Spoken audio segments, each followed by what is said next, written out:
Okay, Ann, tell us about our second attempt up Mount Washington. Well, foiled again, but once again it was definitely weather related because we were going to start. In fact, Crazy Legs and I had started down the trail when Ken went back to check to make sure the train was going to be there. And he yelled at us to come back because apparently there was a very questionable as to whether the train would be there or not. And I had stated very firmly that I was not going up unless I could ride back down on the train.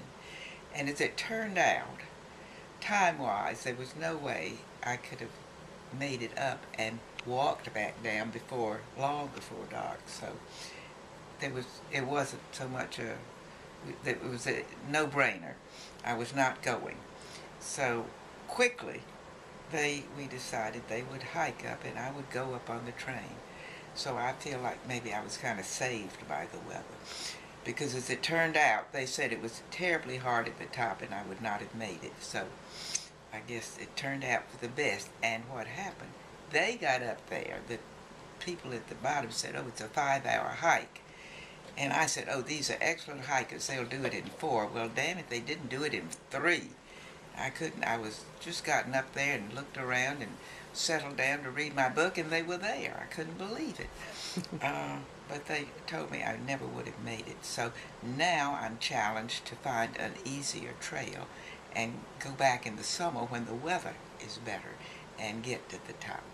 Well, are you disappointed? Well, a little, but I can handle it. It's just not a big Disappointment in your life. disappointed. I can blame it on the weather and try again. So it's not a big deal. Well, let's talk about something nicer. How was the train trip?